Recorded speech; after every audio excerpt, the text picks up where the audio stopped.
I know Peter, and nice to meet you, Alan, and nice to meet you, Sue, and hello to everyone else.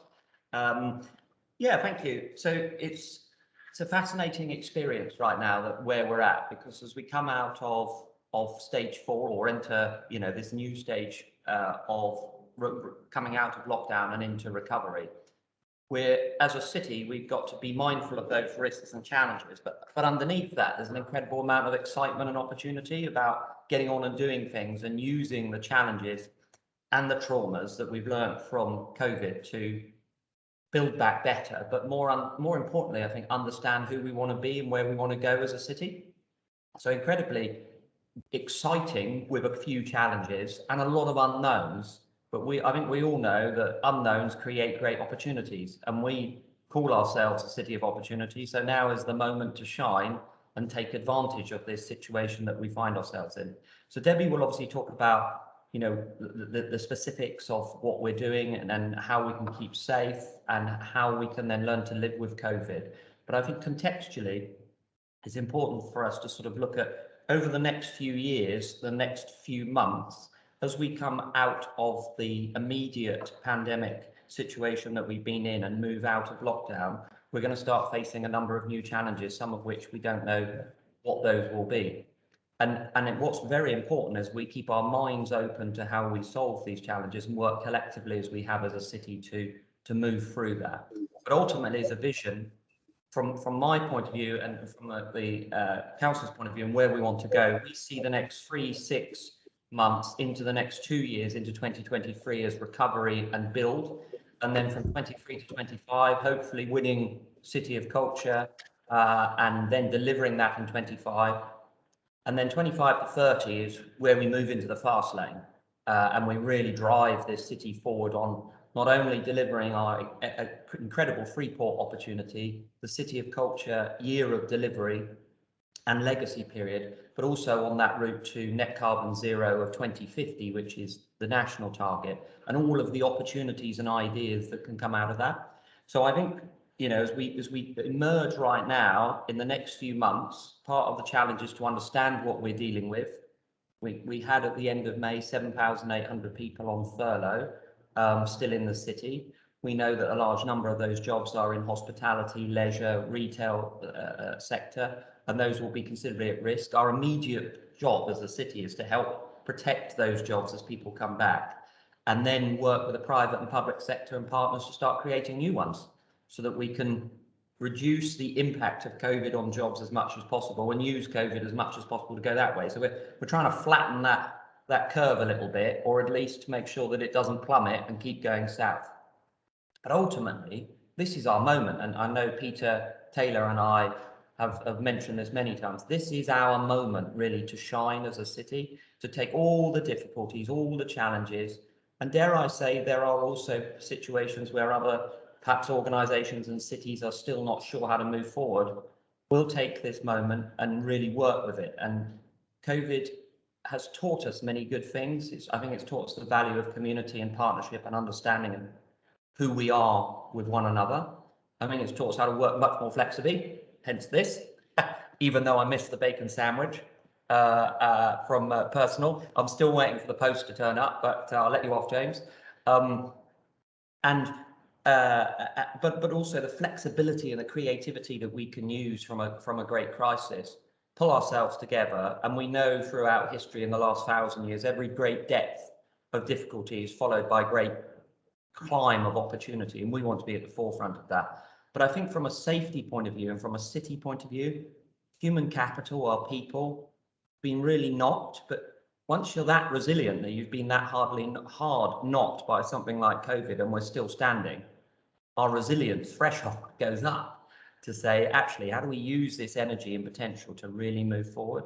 And that is where we can harness that 250,000 people's energy of wanting to move forward and using that energy to say, how do we do things better? How do we take the best of the COVID situation and look after people, create more wealth so we can look after people in our health protection services to make sure the impacts of long COVID are funded through our own cake. If we grow our cake, we've got more funds to look after people and help people on the journey. Reskilling is incredibly important with people that might lose their jobs, or young people that would have gone down a career path that might not have existed in the same way, and showing them that they can take a new journey. So right now, a lot of what we need to do is stay calm and keep moving, but actually know that we're going to break this. We're going to break through this challenge. We're going to come out the other side, and we're going to be a lot stronger for it.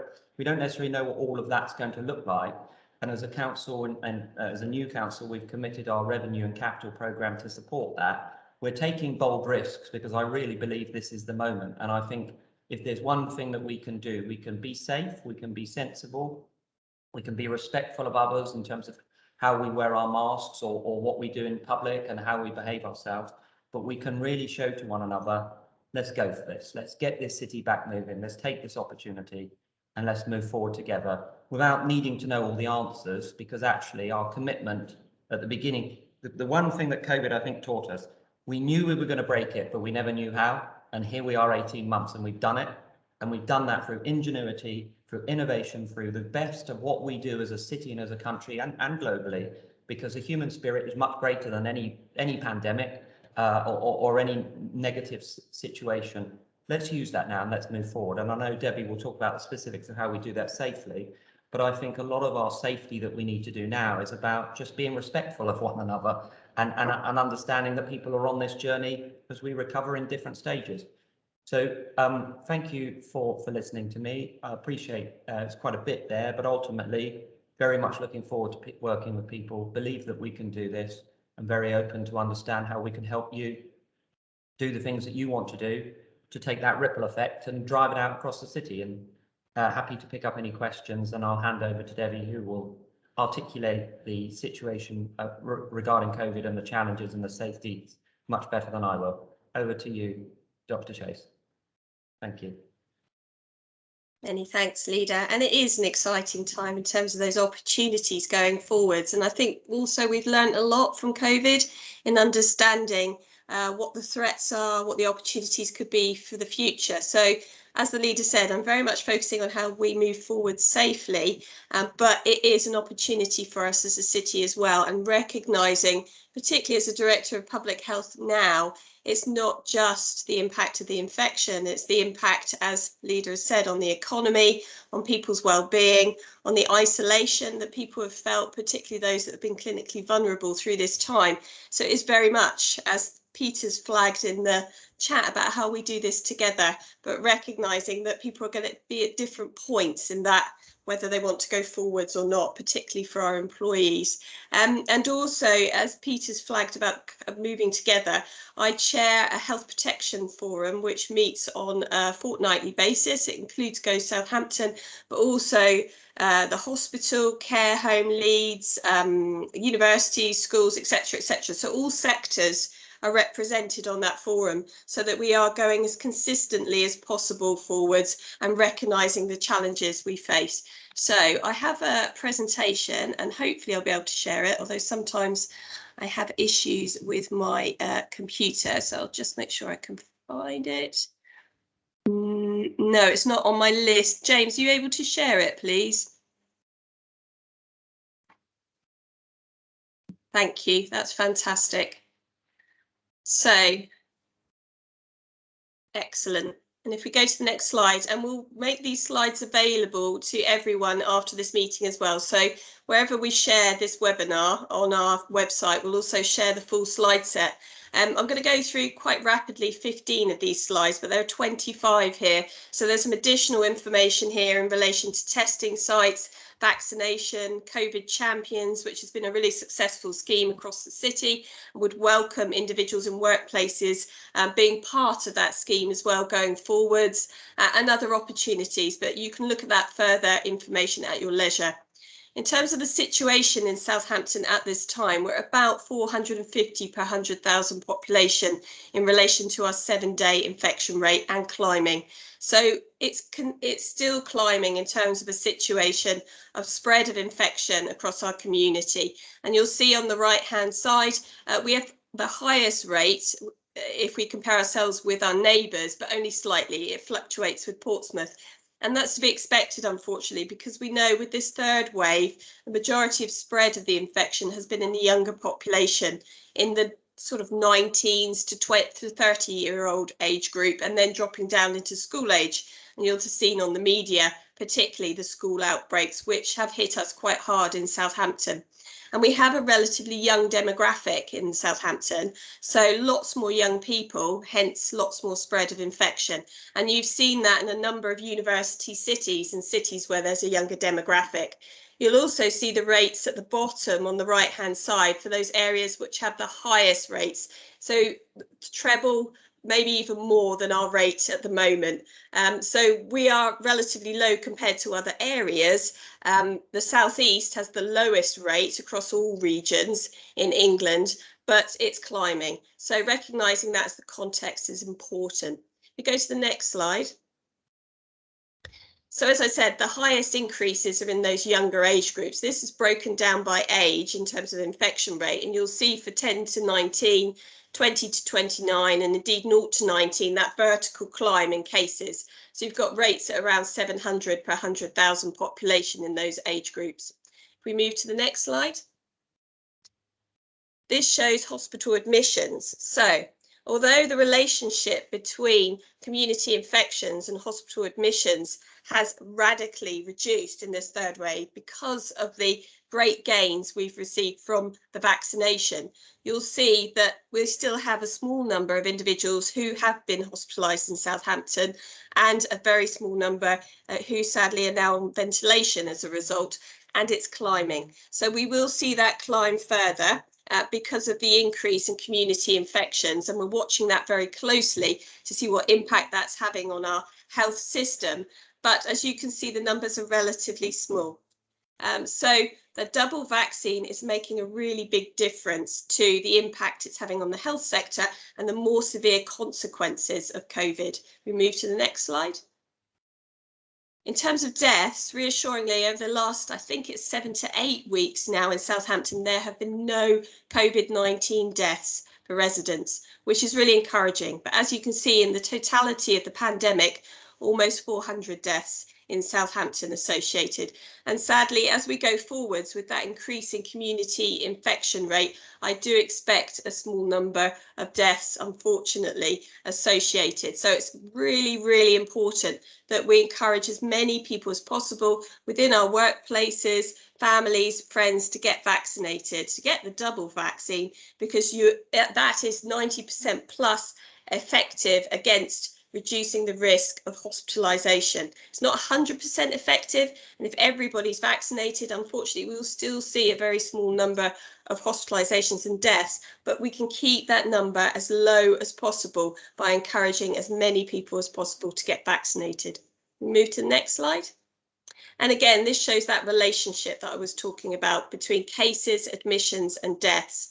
And what you see from the second wave, which is shown in yellow, that was the wave we experienced in the winter, is that strong relationship between community infections, admissions and deaths. What we're seeing in the third wave that we're in now, we're in the foothills of that third wave, the blue line, that's radically reduced in terms of that relationship, which is why we can open up the economy as we are, but we need to do it as safely as possible and move slowly in relation to those safety measures.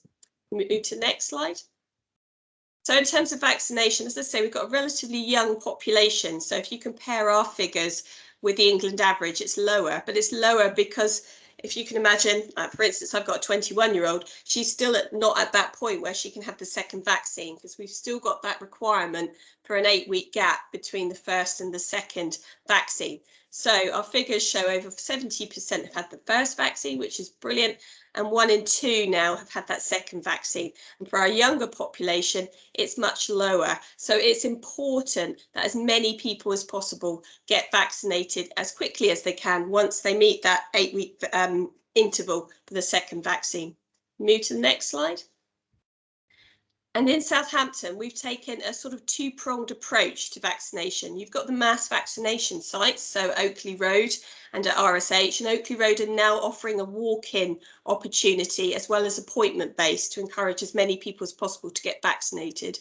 We've also got some GPs offering vaccinations, but not all. So you'd have to check going through the main link in terms of vaccinations. So you go to the NHS website to book an appointment, but we've also offered pop-up clinics across the city. We've run them in places of worship, community centres, fire stations last week, and of course the Guildhall the other weekend. So as many opportunities as possible to get vaccination as close to people as possible and make it as convenient as possible. Because what we're finding from our surveys is as we've dropped down to that younger population, the majority aren't keen on booking appointments. It's a then and now decision they're making. So we're tailoring to that as much as possible. And as employers, I would urge you to think about within the working day, are there opportunities that you could encourage people to go and get vaccinated? Looking out for those opportunities for pop-up sessions. Go to the next slide. So you know well the main changes that have been made at stage 4. Essentially, all restrictions have gone from a legal perspective. So all settings can go back to capacity, events can go back to capacity. We don't need table service anymore. There are no restrictions on social contact. So that's the legal position. Going to the next slide. But in order to reduce the spread of infection, so we look at vaccinations being the sort of magic ingredient in terms of reducing our risk, but there are other protective factors that we've found over the last 18 months that are crucial to reduce our risk of spread of infection and keep that community infection rate lower. We want to encourage settings to think about in their risk assessments whether it's feasible to continue with face coverings in enclosed and crowded settings, as we've heard from the Prime Minister. So think carefully about your business and how you could potentially continue with that if it doesn't affect your business model, given that we've got this increasing infection rate in the city. And equally, ventilation, cranking open windows, doors, the flow of air where possible, air conditioning opportunities in terms of ventilation where you can, and then also hand washing. So making it easy for people to wash their hands frequently or have access to the gels so that they can reduce their infection risk. We want to encourage as many residents as possible to get vaccinated. We've gone a bit further forward. Yeah, that's fine. Yeah, to get tested regularly. So hopefully you all know where you can get access to lateral flow tests, the symptom-free tests, and they're across the city. All pharmacies have them. And at the end of this pack, you'll see all points across the city where you can get access to them. To use those tests twice a week and before you go to events. So for instance, I was in full council for a short period yesterday. I made sure I did a lateral flow before I came in. It was negative before I went. And then if symptomatic, getting a PCR test is key, and you can get access to that and the details on that through this slide set. Next slide. So we put together some principles here. I'm not going to go through them in detail in this meeting. Again, you'll have access to these slides, but these principles will hopefully help you within your business to protect. So it's thinking through for your business model, how can you utilise these measures to reduce risk as we move forwards with the economy? So the testing opportunities, the vaccination opportunities, the cleaning requirements, making sure that there's easy access to hand washing facilities, etc. So I won't go through those in detail, but you can take those away after this meeting. Next slide. And then what can we provide as a public health team in the local authority to support you? Well, in the event that you have an outbreak within your setting, we will work with Public Health England to ensure that that's managed as well as possible. We will offer webinars if this is something that you would find useful. So we offer webinars for multi-faith settings. We offer webinars for schools, education settings, various different settings. And we could do this for the business community as well on a monthly basis. It would be an opportunity for you to share any questions, concerns, and have access to the health protection team to provide answers where we can or to direct you to resources. We can offer education and training facilities. We can provide advice via email, but we'll need to prioritise and tailor that. My team is small. I've got Maxwell and Sue with me, and I'd love to expand it in the future, but at the moment it's a relatively small team. So bear that in mind. We'll need to prioritise those requests. and then providing access to visits. The team can visit premises and support. Again, we'll need to prioritise, but if you have particular issues, we can work through them. We've done that for other sectors. We've supported the police and the port and other organisations, and of course schools, in providing that support. And then we can also provide checklists to help you work through what are the key elements you need to think about in your risk assessments to get your businesses going as safely as possible. And then finally, I think this is the last slide. Might be second from last. And then going forwards, those tailored manager and staff briefings we could offer. And then there's a link to our inbox, so you can get in touch with us to let us know what works for you, and also whether you're interested in any of those opportunities. Again, the slide set will be made available to you. James, is there a final slide? And there is. This, I think this is the last one. So this is another opportunity you might want to consider. I know a lot of you are feeling the pressure at the moment of lots of individuals being out of work because they need to self-isolate as a close contact. Now, there is an opportunity here if you want to take it, which is a study, so you're randomised 50-50 to either what's happening now, which is a 10-day isolation, or daily testing for those individuals who are close contacts to the case. So if their test is negative, they can come back into work, and then they do another test the next day, they can come back into work if it's negative. So you might want to consider being part of that study to release your staff so they can go back to work. And as you know, from the 16th of August, all individuals who are double vaccinated do not need to isolate if they're a close contact to a case because they will be exempt. So there are changes coming in terms of reducing the numbers of individuals who have to isolate as a result of being a close contact. And this is an opportunity now that you can take to support you, but also conscious that you're trying to manage risk here as much as possible. And if there's an outbreak within your establishment, those individuals would still need to self-isolate to reduce the risk of that outbreak getting worse. I think that's the last one, James. Just finally, so to reduce risk overall, we're proposing that there are a number of preventative measures that you can take to reduce your risk whilst you open up your business more and more. And as time goes by, those preventative measures hopefully can be reduced, but conscious at the moment, your staff and your customers will want confidence and to feel safe. So this is a way of supporting them to do that as well as possible. I think that's the end of my slide set. Thank you. I'm very happy to answer any questions. Thank you very much, Debbie. I must admit, I was nervous when you sent the slide deck over and it had so many slides in it, but you've rattled through them at an excellent pace. So thank you for that update. I've got some questions that were pre-submitted, which I'll give to you first, and then if anyone else has got questions, let's add them in the chat, and then I can put them to Debbie or Councillor Fitzhenry. So the first question I have is, in view of the increasing numbers of positive tests, would business leaders be wise to continue to instruct their staff to work from home for the coming weeks if they can do so, perhaps until the start of school in September? So we'd recommend a precautionary approach. Again, you need to think about your business model. You need to think about whether it's essential for individuals to be in the workplace or not. But if you're taking an approach much like we have at the City Council, it's to slowly proceed. So if it's possible to continue with your business model such that individuals are working from home, that would be a safer position to be in. But I appreciate moving forwards for your business, you need to think through whether that works for you. So I would recommend it as if it works. Thank you. Next one. Would Debbie recommend office workers to continue to wear masks in office environments, e.g. when walking away from their workstations, and continue to maintain social distancing in the workplace, in addition to using hand sanitizer and washing hands regularly? Again, you need to think about whether that works for your business, and you need to think about how that would work for your staff. We had lots of conversations with schools previously as to whether they would continue with face coverings and whether it was acceptable to the parents, to the children, and it was. So we continued because of the increasing numbers of cases within the schools.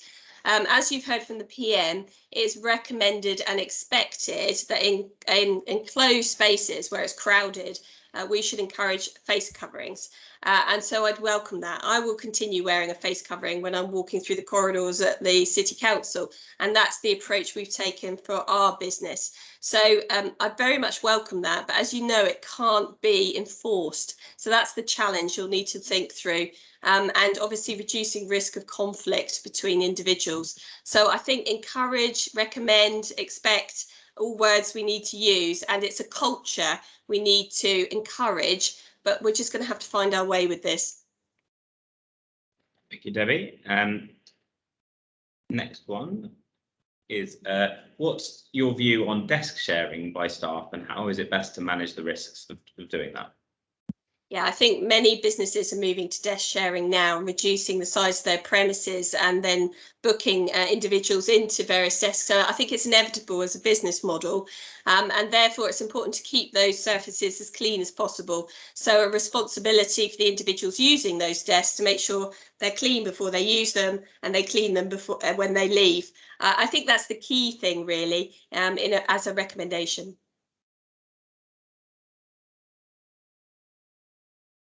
I don't know, Sue or Maxwell, if you want to come in on that, Sue. No, I totally agree. But I think we've also got to remind people to clean the equipment, telephones they might use, keyboards. It's not just the desk area, it's everything a hand can touch. Think about a toddler. What can you touch? You want to get away from them. That's what you think about anywhere else. What can we touch? That's what we need to clean. Thank you. Yeah, and I find I'm not an expert here, but I find that when using a laptop on a shared desk, using your own laptop keyboard is a good thing, because it's something you regularly touch rather than a shared thing. But then I know there's DSE trouble for that. But anyway. Yeah, but then James, you've got to think about, you might regularly use it, but you're now touching a service other people have used. So your hands are the biggest transmission of any bugs anywhere. So just by putting your hand on that desk, back on your little laptop, you're taking those bugs with you. So it's as simple as that, really. Next question was, how would you go about instilling confidence for the public in the way you operate your business as people are starting to kind of re-emerge following the reduction of restrictions at stage 4? Yeah, I think that comes back to understanding where your staff are, understanding where your customers are in terms of confidence, safety, what they're looking for from your business. From what we're hearing, and if you look at the Ipsos Mori polls, it's suggesting that the majority of the population still want to wear face coverings, still feel that they want to take those safety measures and recognise that COVID hasn't gone away. So I think we need to tailor for that effectively as we go forwards, as much as recognising the risk. What we're going to do in Southampton is I put a call out nationally. They're developing a consumer confidence toolkit. So I've asked if Southampton could be one of the pilot areas for that toolkit. So once we've got that, I will share with you all, because that will help us, I think, with some pointers there to help with businesses and also ensuring safety.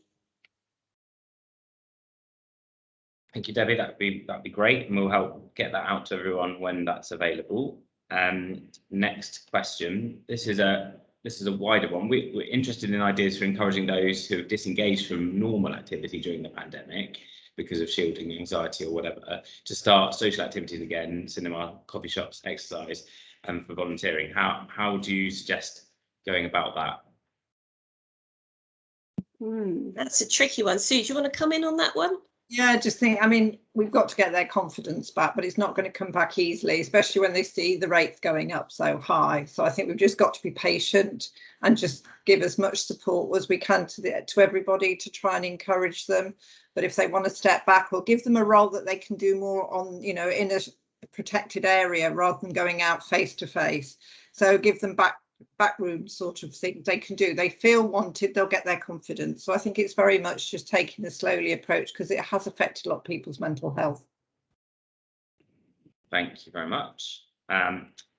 Last question that we had submitted ahead of time, and this may be a bit more of a question for everyone, but there was a question around the fact that I think everyone will be facing recruitment challenges in the coming months, but how can we overcome this challenge, bearing in mind budgets will be tight, and the anxiety related to the former point, I suppose. So any tips or suggestions from anyone, really? I think that question is quite a wide one. Yeah. Thanks, James. I think it kind of links into the previous point that Sue just made. One of the real challenges as leaders of the city in one way, shape or form, whatever we're doing in our business, in our role, is we're going to need to deploy patience and empathy and understanding and a lot of humility over the coming months, because we don't quite know what we're dealing with, really. And actually, a lot of people, Sue just said, are really frightened, at varying levels. So I think in terms of the staff situation, we are going to have shortages, not necessarily because we don't have the people, but perhaps we have people who don't want to do what they used to do for legitimate or some perhaps not legitimate reasons. Yeah, there was mention of a labour shortage in some areas, and then you look at the number of people on furlough still, and look at the number of people who are unemployed, and you go, well, how does all this match together? And there's going to be quite a seismic shift, I think, in terms of how people do things from a work perspective. And what I think we need to be able to do as a collective is say, okay, if we've got clear indications that vacancies are coming in certain parts of the economy, and even as furlough begins to end, we can't fill those vacancies. Obviously, as employers, there'll be conversations to have as a business around making those roles more attractive if that's the challenge. But then the medium-term piece as a city is how can we skill people into some of those roles as well? And we might need to run specific projects to do that. So I think we're going to have to take a collective approach to some of this. But in the old adage of the economy's growing, there'll be loads of new jobs and they'll just fill the vacancies, I don't think it's going to work in the same way as it used to work. We're going to need to be more nuanced than we have been before, because we're all on an emotional journey, and there's a lot of people who won't want to go out. We're out talking to people, but there are a lot of people who are frightened of going out their front door. So we'll need to work through that, and an old thought processes are not going to crack it. We're going to have to think a different way to achieve a different result. So that's my sort of strategic observation. But of course, employers will know better than I will about how to fill their vacancies. Thank you, Nick. Yeah, that's the end of our kind of pre-submitted questions. So if there are any further questions now, we've got 5 minutes left. So Nick, take it away. I would just like to echo what's been said, and I've just typed, I don't know if you can all see it, but regular communication is key, probably more so now than in the past. It's going to be the way out of this, as everybody has said. We're not out of it just because Freedom Day has come and gone. It's still a lot of hard work and a lot of communication is going to be necessary. Thank you. Thanks, Nick. Alan? Yes, apologies. I would have typed this one out, but I'm not fast enough. It's about the testing, actually, because we looked very closely at the workplace testing that was launched, and I was quite surprised at how onerous it was. There was like a John Moore's catalogue for the employer to follow, and we needed to have about 4 or 5 people designated with responsibilities, and it was very uncertain about the liabilities on the employer if someone got infected even in the testing process. And then fortunately that got overridden by so many lateral flow tests being available to individuals. But it still seems very difficult to run this properly as an employer systematically with staff. And this may be an urban myth, and I'd be happy to be corrected, but I did hear from some medical opinion on Radio 4 that if a novice does the testing, it's only about 45% accurate, because of the need to be thorough with the swiping and everything, and that would lead to a lot of false impressions. And my view has been that if you get a false negative, but you have the virus, I'd rather people just social distance, wash their hands, wear the face coverings, and not think I'm negative, I'm okay. The other thing is you can't compel staff to divulge the results. So if they got a negative and they still wanted to come into work, we couldn't really know or do anything about it. And it's personal information, and in terms of data collection and trends. So It just seems difficult to rely on that as an employer. So what's the best way for an employer to use testing sensibly as part of and safely, if you like, as part of the armoury? Shall I come in on that, James? Thank you, Alan. That's really important reflections that you've made. And many of you that have been in sessions that I've run in the past, and happy to share it, will have heard me talk about the Swiss cheese model over and over again. So we've got various barriers of protection that we use. None of them are 100% brilliant. Even the vaccine, I mean, it's the best one we've got, but it's not 100% effective. So it's important that we've got as many of those barriers in place as possible to reduce the risk of going through all those holes of the cheese, essentially, and ending up being affected and the consequences of it. So, as you say, Alan, lateral flow is not the most accurate test. We know that, and the accuracy does reduce dependent on user error. And lots of children are doing it in secondary schools. And my son does it like he's cleaning his teeth, but I'm not sure he does it long enough when he does it. And I watch him carefully. So you're right. So we can't depend on that. And I think this puts a lot of emphasis on responsibility of individuals to protect themselves and to protect others around them, and to think of all these measures, all these Swiss cheese barriers at once. So it's not just the test, it's also about the hand washing and potentially face coverings in crowded and closed spaces, and making sure you're keeping a distance where appropriate, where you can, and getting vaccinated. So we can't put an emphasis on any one of those things, apart from, if you wanted me to, I'd say vaccine, as you know. But each of those barriers are important. I don't know, Sue, if you want to come in on that as well. No, I totally agree. But I also think it's really important that we make staff understand, if you feel slightly unwell, please don't come in, get a PCR test. That's the gold standard. And then at least you will know, and they need to isolate while they get the result. Because that way, then that's the first thing you can do. Because they could have had the test is only as good as the second it is taken. So they could have had a negative lateral flow that morning, 3 hours later start to feel a little unwell. So then they need a PCR. So I think it's making sure that they understand the process and what they need to do. Thank you very much. That's very helpful. Yeah, thanks, Alan. Good question. Peter? Yeah, Debbie, just really probably with my Chamber of Commerce hat on. First, brilliant presentation, and thank you very much indeed for all the valuable content. Just with the daily testing pilot, which I would describe it in terms instead of self-isolation, are you looking for businesses to volunteer to take part, or is that all under control? Can the Chamber of Commerce help you in any way with that? Well, thank you, Peter. There's many organisations that want to can. I think it's more an opportunity for them if they're struggling, because we're hearing of lots of companies and local ones where, from a business continuity perspective, so many individuals are off self-isolating that they may want to consider this study. And this is different to the workplace piece that Alan was talking about earlier. That one's closed in terms of that testing opportunity. So they're evaluating the findings now. This one, you've got a 50-50 chance of either going down the route of the way we are at the moment, or having daily testing. So if you could share, and we can provide further details, Peter, if you could share with members, that would be fantastic. But we're not actively looking, we're just offering it because we know that the business continuity challenge is there for a number of companies. Brilliant. Okay, I'll pick up with you offline. So we're a minute over our planned end. I can't see any more hands. So all I want to do is say thank you very much for attending. We will make, I'll email the slides around, and we will make this presentation available later and produce an FAQ off the back of it. But I really appreciate your time this morning, and hope you have a lovely day in the sunshine. Thank you all. Thank you, everyone. Cheers.